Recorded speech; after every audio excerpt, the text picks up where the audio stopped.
Corporations are human, I just found out what being human is all about. Citizens united, ancestral line. Their corporate scene is different from mine. People have faces and socks in a drawer.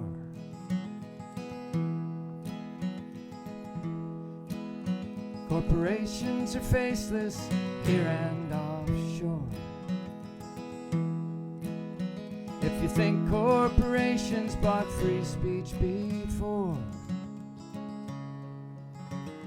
now that they're human, they'll buy even more. Yeah, their money has free speech, to me quite a shock. 'Cause I never heard my money talk. Money is not free speech. Not free speech. Money is not free speech. Money is not free speech. I like to say that the most dangerous threat to democracy in the United States of America is the mistaken belief that we actually practice one. Because democracy is not a noun, it's a verb. Demos means the people. Kratia means rule. So the word democracy from the Attic Greek means the people rule. We have the trappings of democracy. You get to go and pull a lever every 2 to 4 years. Oh, only for candidates that have been pre-approved and pre-selected by the ruling elite.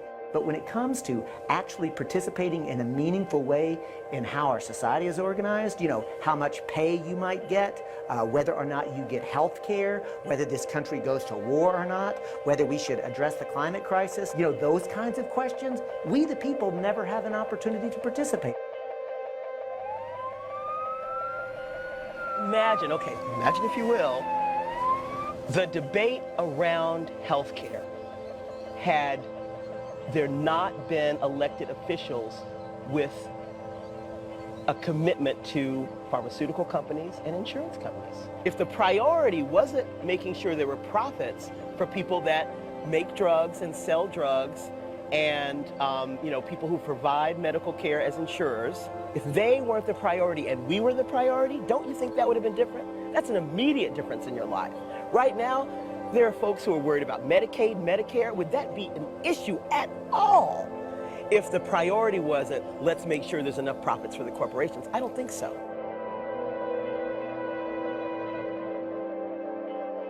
The prison system, along with the education system and the healthcare system, are three things amongst many others that I believe should never have a profit motive attached.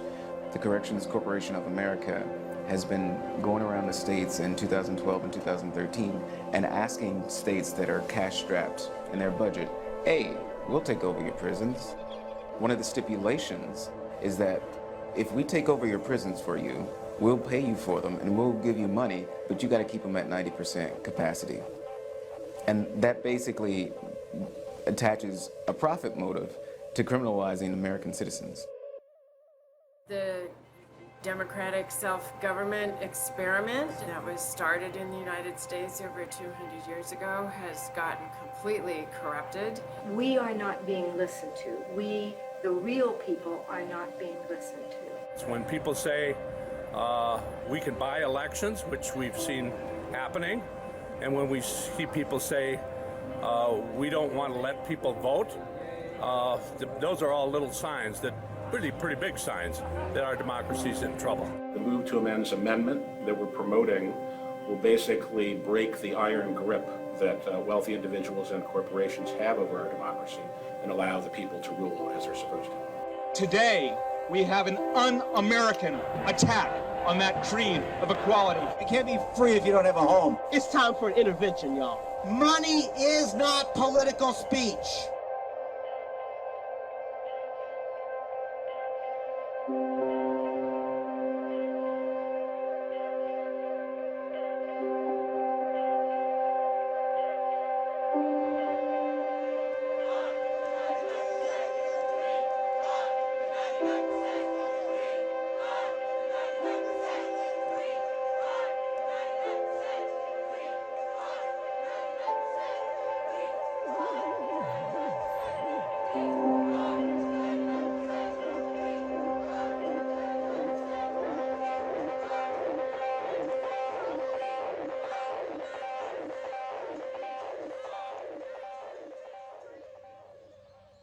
I wake up on any given morning in Salt Lake City, and the second I go outside, I'm breathing, depending on what day it is, the dirtiest air in the country or maybe even the world.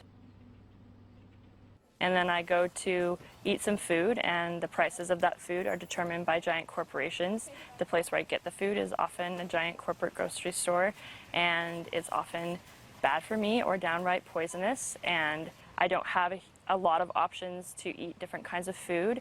And then I go to travel to one of my organizing meetings, and since corporations control the kinds of transportation we're provided, I have to often take a car on a giant freeway instead of taking public transit or walking.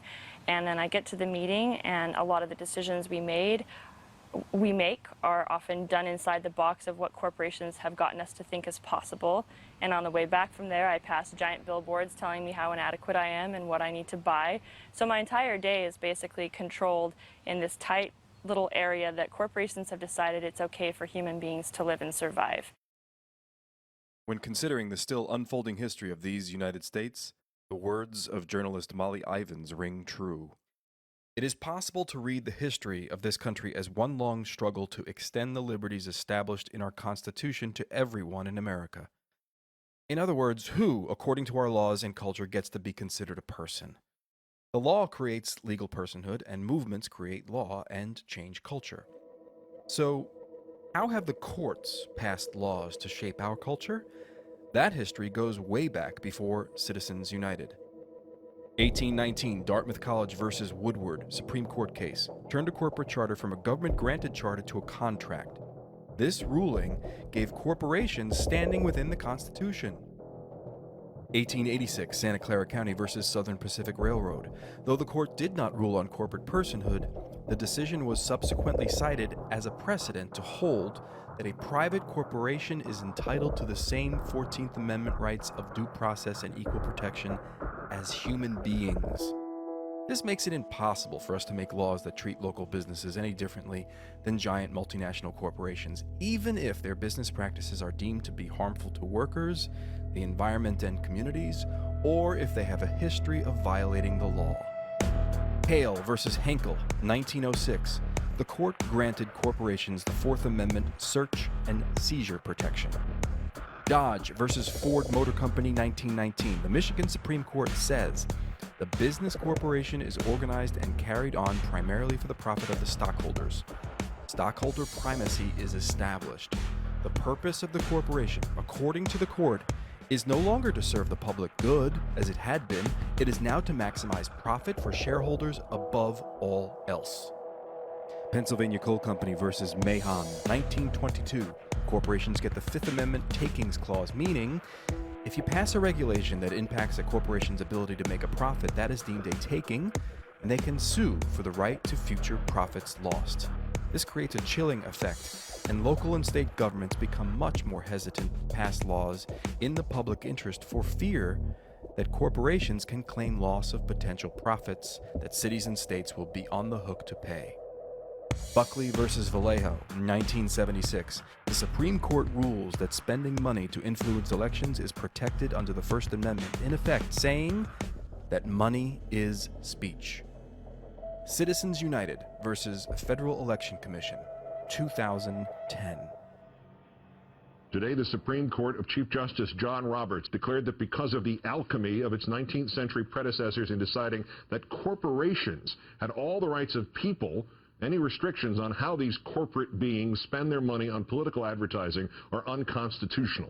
Move to Amend is the only organization right now that is very clear on what needs to be done with respect to the constitutional amendment. Specifically, we declare, or we want declared that corporations are not people. And we also want to declare that money is not speech. In every other organizations, they're mostly concentrated on Citizens United, money is not speech. To that, we always have to ask a question. How much better was our politics pre-Citizens United? Not much better.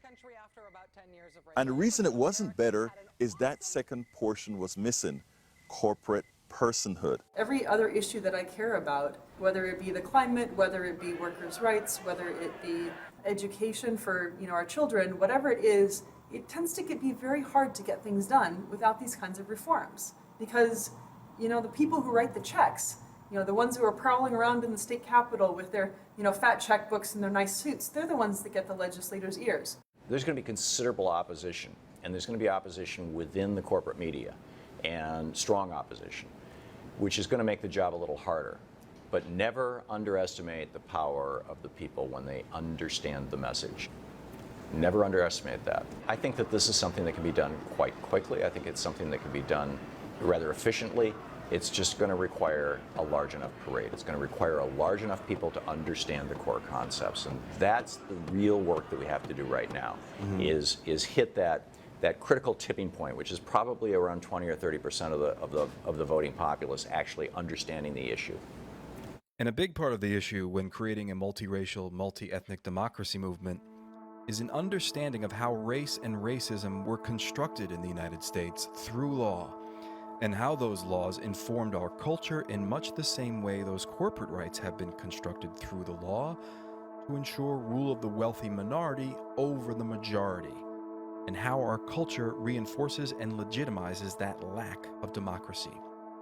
Right from the very beginning, Article 4 of the U.S. Constitution defined people as property. You see, the authors of the Constitution were very interested in protecting their property, including slaves. No person held to service or labor in one state, under the laws thereof, escaping into another, shall, in consequence of any law or regulation therein, be discharged from such service or labor, but shall be delivered up on claim of the party to whom such service or labor may be due. The Indian Removal Act of 1830. Indigenous communities are forced from their homelands. Over 10 years, 100,000 native children and adults marched thousands of miles west into unknown arid territory. 15,000 do not survive the journey. But over 25 million acres of land is made available for white settlers. 1854, the People versus Hall. Non-whites are barred from testifying in court. No black, mulatto, or Indian shall be allowed to give evidence in favor of or against a white man. 1857, Dred Scott versus Sanford. Free blacks are taxed, but still have no rights of citizenship granted to whites. 1862, Emancipation Proclamation in District of Columbia. Slaves are freed in D.C., but former slave owners are reimbursed for slaves given up. Whites are paid over $1 million in reparations for lost property. 1862, Homestead Act. 50 million acres of formerly indigenous land in the West, having been violently invaded by U.S. soldiers in violation of treaties, is distributed by the government at low cost to white settlers only. And 100 million acres of indigenous land are given for free to railroad developers. 1882, Chinese Exclusion Act bans immigration of both skilled and unskilled Chinese laborers. 1924, Johnson-Reed Act creates an immigration quota system based on national origin, favoring Nordics over the inferior races of Asia and Southern and Eastern Europe. 1934, in the wake of the Great Depression, the National Housing Act is implemented, creating a federal housing authority to provide loans and federal subsidies for home ownership, but the FHA mortgage underwriting standards discriminate against non-whites and investment in non-white communities through a process called redlining. 1942, an executive order forces 111,000 Japanese Americans into concentration camps. And the war on drugs declared by Richard Nixon violently targets and imprisons people of color disproportionately through today. Righteous anger can only be provoked by anger at injustice or unfairness. And I'm angry about the fact that we've got 20 to 25% of the children in the richest country in the world who go to bed hungry or undernourished every night. I'm angry about the fact that we have transnational corporations that are destroying the planet that we depend upon for life itself. And I'm angry about the fact that the world that's being created with the rape and plunder of Mother Earth is a racist, sexist, and class-oppressive society. You bet I'm angry. I'm angry because it doesn't have to be this way. Are we in a class war right now? Of course we are. And, you know, Warren Buffett, I think, said it the clearest. He said, we're in a class war, and we've been in a class war for years, and my class is winning. And who is his class? The owning class, the people who own these corporations. In our day, certain economic proofs have become accepted as self-evident. A second Bill of Rights, under which a new basis of security and prosperity can be established for all, regardless of station or race or creed.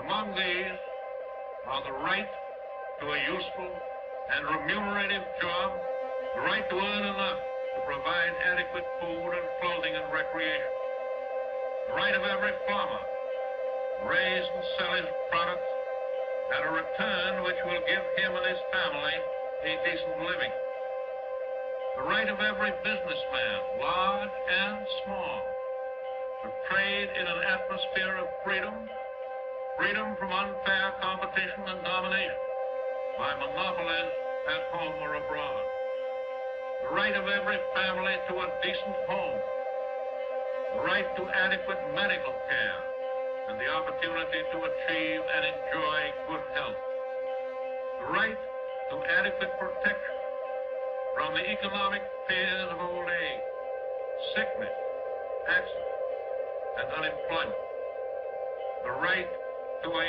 good education. All of these rights spell security. And after this war is won, we must be prepared to move forward in the implementation of these rights to new goals of human happiness and well-being. For unless there is security here at home, there cannot be lasting peace in the world.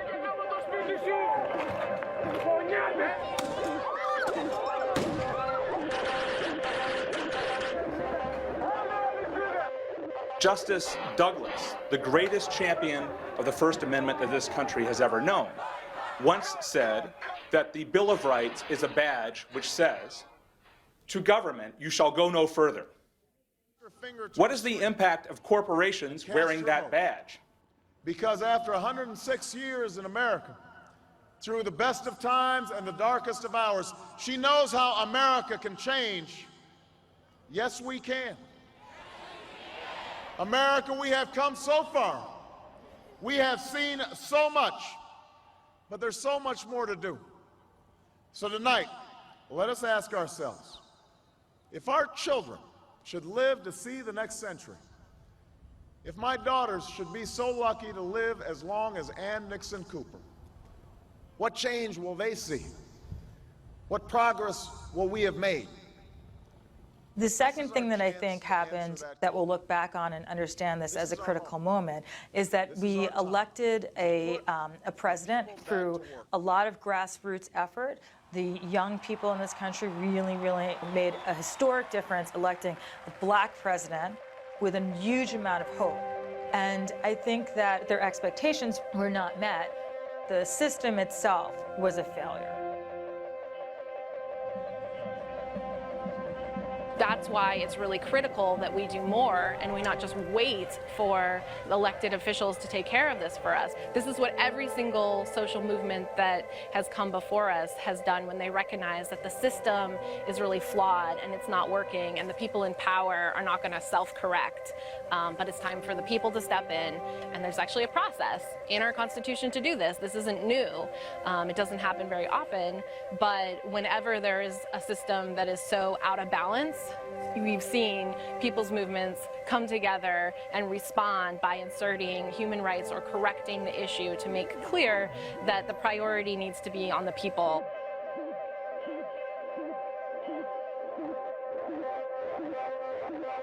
There is another history of the United States, and this is where you come in. This is the history of people coming together and rising up to change laws and change the culture. 1791, Bill of Rights. The first 10 amendments to the Constitution were adopted to protect we the people from the excesses of government. At the time, we the people protections only extended to white male property owners. 1865, 13th Amendment, slavery abolished. Civil Rights Act of 1866 extended the rights of emancipated African Americans. Congress passed this by overriding an attempted veto by President Andrew Johnson. 1868, the 14th Amendment, black males get equal protection under the law. 1870, 15th Amendment, black males get the right to vote. Social change in 1886 included a major campaign for the 8-hour workday. Knights of Labor were 1 million strong. Populists drew up the Cleburne demands. Eugene Debs builds the Brotherhood of Locomotive Firemen. In 1913, the 17th Amendment, the U.S. Senate will now be elected by the people instead of appointed by state governments. 1920, the 19th Amendment. After 75 years of struggle, women get the right to vote. 1954, Brown versus the Board of Education. Schools could no longer be segregated based on race. Separate is not equal. The Civil Rights Acts in the 1960s protected voting rights, prohibited discrimination by federal and state governments, and prohibited discrimination in housing sales and rentals. 1971, 26th Amendment. The voting age is changed from 21 to 18. If an 18-year-old could be drafted to fight and die in war, certainly they could vote. 1973, Roe versus Wade. Supreme Court rules that anti-abortion laws violate a woman's right to privacy. Abortion was legalized.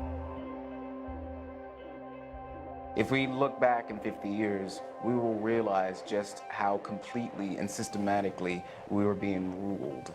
Of course we had to end slavery. Of course women had to get the right to vote. Of course you could organize unions and they're not a criminal conspiracy. Of course Jim Crow segregation law has to end. Of course 18-year-olds have to get the right to vote if they're dying for their country. But this is the thing, Dennis. Every one of those movements seemed impossible when they began. And it was only when ordinary people began to get together and have conversations about how the society is organized and about what their desires are. What's at stake is the country that I love, that we the people, a country that this was the great American experiment, that could the people rule rather than being ruled by the wealthy or the aristocrats. And we chose to have the people rule, to check or limit the power of government, to limit the power of the wealthy, to hold down the masses. If you're not seeing the kind of change you want, I'd say ask yourself why you're not getting that. And chances are very good it has to do with the fact that our democracy is not working for the people.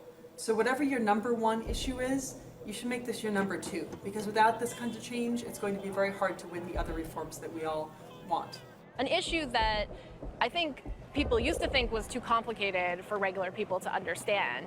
And when it's in front of them, they're voting, not just 50% plus one, not even just 55%, not even just 60%, but 70, sometimes even over 80% in support of calling for an amendment. I think that's one thing that definitely proves that there's no question where people stand on this. So I actually think that right now it's really a world historical kind of a moment.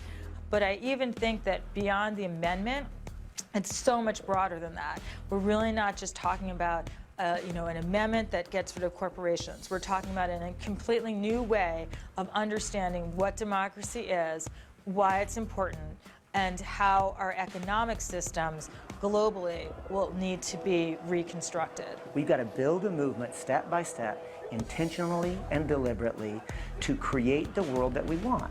And that means it needs to be social, it needs to be political, it needs to be economic, and ultimately we need a legal system that codifies under law a peaceful, just, democratic, and sustainable world.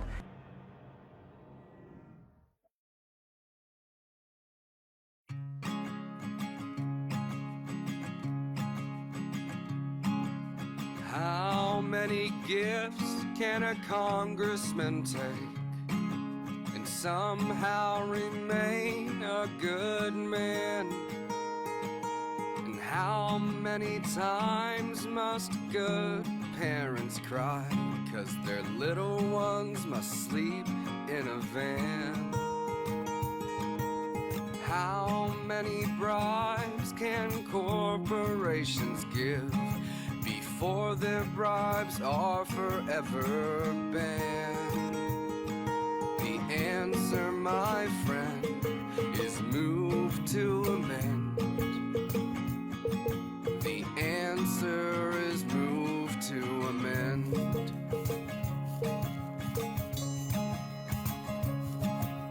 How many birds will fall from the air because they can no longer breathe?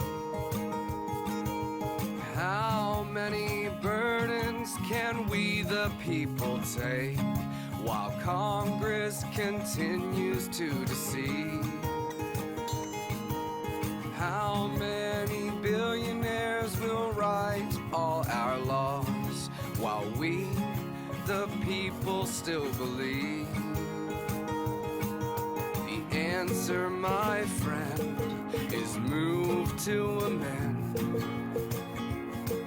The answer is move to amend.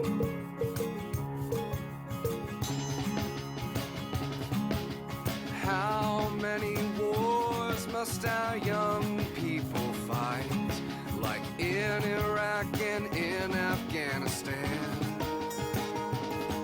And how many mothers and children must die from our drones and tanks in their lands? How many senators would send their own sons 'cause they truly believe in their stance? The answer, my friend, is move to amend. The answer is move to amend. The answer, my friend, is move to amend. The answer is move to amend.